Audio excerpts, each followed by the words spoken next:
Apple's best iPhone just got bigger, but is bigger better? And does that mean you should buy it? Hi, I'm Michael Josh, and you're watching GadgetMatch. This is Apple's new iPhone for 2018, the iPhone XS. It's supposedly an improved version of last year's game-changing model, and now it's been supersized. This is the iPhone XS Max. Apple says it's everything you like about the iPhone, taken to the extreme. There's a lot to like about these new phones. They come in this fresh new gold color and powered by what Apple claims is the most powerful processor ever put on a smartphone. They take better photos and have faster, more secure Face ID. But when it comes down to it, are these upgrades significant enough? Should you ride the hype train all the way to the Apple Store, or with a more affordable model coming next month, should you wait? Stick with us for the next few minutes and we'll answer all of these questions and then some. This is our iPhone XS and XS Max review. This video is brought to you by the letter S. S for Singapore, this sunny island city, which we'll explore together with these two new iPhones. An S for S year. You know, every other year in an iPhone's history where the updates are more incremental. 2018 is an S year, and if last year brought us a major shakeup to the iPhone as we know it, this year it's all about refining and improving the iPhone X, Apple's most important product since the original iPhone. Here, take a look. On the outside, it's pretty much the same, all glass body with a stainless steel frame. Apple says these new iPhones are made of a tougher kind of glass that are more scratch resistant. If you're looking for something fresh, try this new gold color. It's a subdued, more subtle kind of gold, and if you look closely, there are a couple of new antenna bands where they weren't before, on both the top and bottom edges. We're sure this will make cell reception better, but we're a bit bothered that Apple decided to break up the symmetry that they have always been a sucker for. Of course, there's also now a bigger model, something I personally have been waiting for. The iPhone XS Max is about the size of the plus-sized iPhones of years past, but it's got a 6.5-inch display, the biggest we've seen on an iPhone. But is bigger better? That's the thing. This time around, it's not. One of my biggest pet peeves is that when phones usually came in two sizes, the bigger phone was almost always better. It had two cameras, maybe a more powerful processor. But this time around, that's not the case. And we celebrate the fact that whether you like a small iPhone or a big iPhone, you're getting the same great phone. Sure, the display and the battery may be larger because it's a bigger phone, but everything else is equal. So, if you're torn between the two models, just ask yourself, which size do I prefer, and will I really benefit from larger screen real estate? If you have the Max model, when you hold your phone like this, some apps will show you more. Take, for example, the Calendar app. Here you can see you get a second column with more information. And if you're browsing sites like GadgetMatch.com, you'll get a different kind of view. Some users will prefer a smaller phone because they have small hands, and that's justified. The iPhone XS Max is really for two-handed use, but there are some features that help you use it with one hand. You can dive into settings and turn on reachability, so you can swipe down here where the home button used to be. Typing with one hand, unlike other phones where they make the whole display smaller, on iOS you can move your keyboard to either side and still getting that big screen that you paid for. Powering these new iPhones is an all-new processor called the A12 Bionic chip. This system on a chip is faster, smarter, and also more power efficient. For everyday users, this means your phone should feel snappier, processor-hungry tasks like gaming and augmented reality breezier, and your battery longer lasting. Apple promises 30 minutes more for the XS and about 1.5 hours for the XS Max. So, does the iPhone XS live up to those claims? Keep on watching. Beyond more obvious benefits of the new processor, a lot goes on under the hood that makes new features possible and old features better. Face ID, for example, is a tad bit faster, not to mention more secure, both in the dark and under bright sunlight. And with data that Apple's collected, it's smarter too, being able to identify, say, face shapes, even ethnicities. This last one really applies to me. Often, the first time I pick up my phone in the morning when I'm half asleep, still in bed, my small eyes are probably smaller, so I assume my iPhone 10 assumes my eyes are still closed, and Face ID will often fail. In the week that I've used the new iPhone, I haven't had any problems like that. Day-to-day iPhone use isn't necessarily faster than on last year's iPhone, at least to me. It's pretty snappy to begin with. I feel like it's almost necessary to mention PUBG runs on high settings by default, and gameplay is smooth and lag-free as can be expected. Same goes for Fortnite. At the phone's launch in Cupertino last week, Apple also demoed an upcoming version of Elder Scrolls.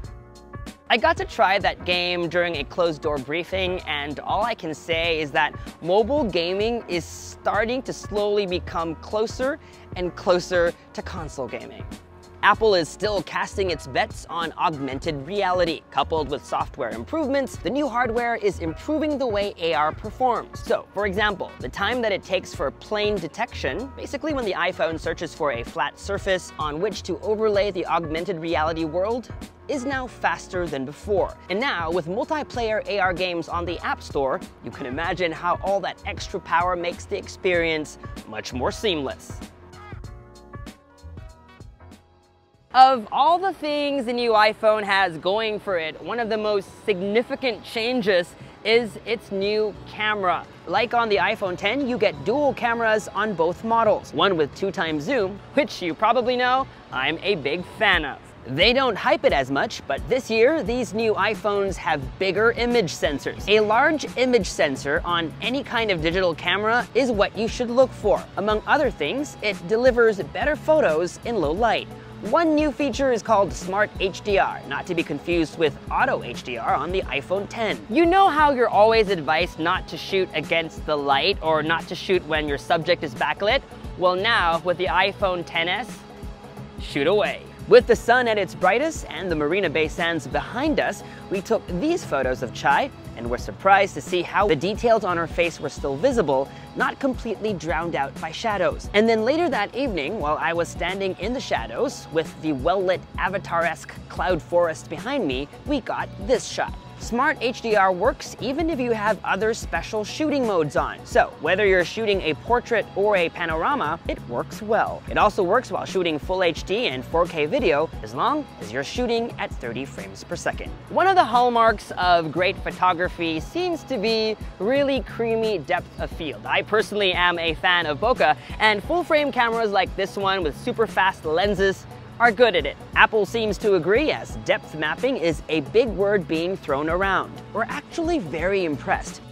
When it comes to digital bokeh, most phones keep a subject in focus and just apply a blur to the entire background.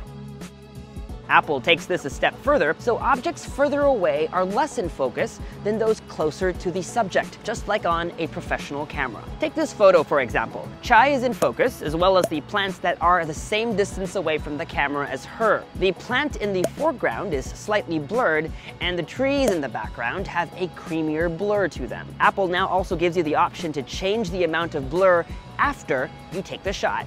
It's worth pointing out that Samsung had this feature called Live Focus since the Galaxy Note 8 a year ago. But who does it better? Let's take a look at the same shot. On the iPhone, you tap Edit and you get this slider. From the middle point of f4.5, you can get more blur all the way to f1.4, no blur at all at f16. While both phones are not able to achieve a very clean cutout, the iPhone XS's blur looks better. The Note 9 thinks that the whole bush on the right-hand side of the photo is part of the subject. Both phones did a better job in this example, so it might also be a case-to-case basis depending on the scene. In low light, usually where the Note 9 shines, blur was pretty much the same, but the Note 9's photo wasn't able to capture the golden lights behind her. For even better context, here's how the Pixel 2 and a full-frame mirrorless camera took the same photo. Using the iPhone's true depth sensor, the reason behind the notch, the front-facing camera performs almost as good as the main camera. In this example, I plunged into a bed of white flowers, and as was in our first example, the amount of blur depends on how far the flowers were from the camera. Behind the hood, both the hardware and the software come together for some smarter tech. One example is portraits when you have glasses on. Before, edge detection would sometimes be tricked by a pair of specs. See these examples, then see the same photo taken with an iPhone XS. It needs to be said that the cutouts are nowhere near perfect. Sometimes I wish processing would just feather out the edges around the subject so you don't get those harsh crooked cutouts, especially around long hair. And before we leave the subject, a whole year since its launch, portrait lighting is now officially out of beta. Overall, we can say that the camera on the iPhone XS is much improved over last year's iPhone X. Here, take a look at other photos we snapped around Singapore.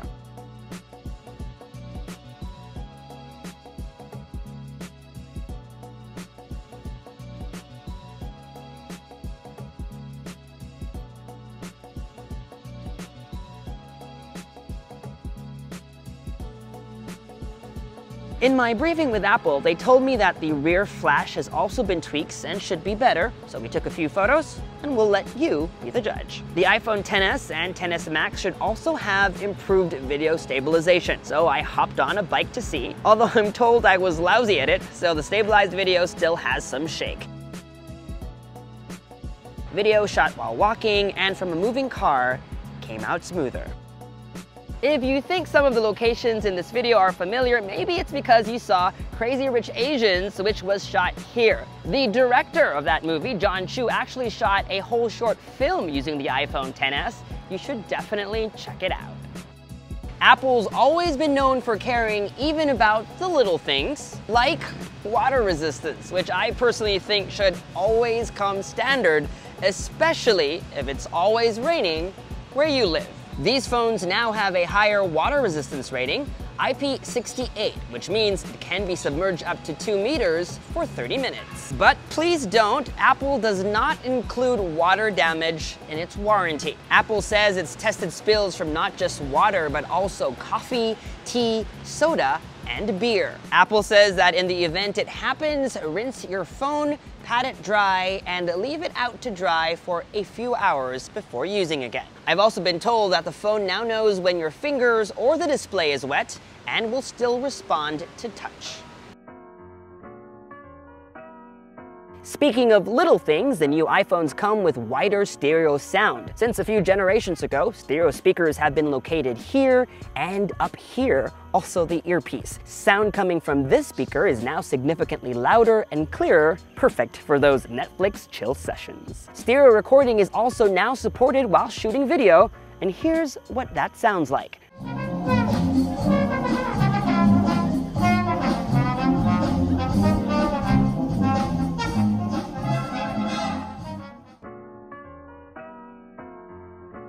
Dual SIM is also now coming to the iPhones, but not in the usual way. You still have one physical SIM card slot, but there's also an embedded SIM. Essentially, you can have 2 numbers on an iPhone. Support will come in an upcoming iOS update. I know what you're going to say, dual SIMs have been around for quite a long time now in the Android world, but it's nice to see them coming to the iPhone. As you know, here at GadgetMatch, we're proud to rep Asia, so I personally would like to appeal to Apple to roll out more true dual SIM iPhones to more parts of Asia where dual SIMs are actually a part of life. In fact, countries like Malaysia and India are some of the largest dual SIM using countries in the world.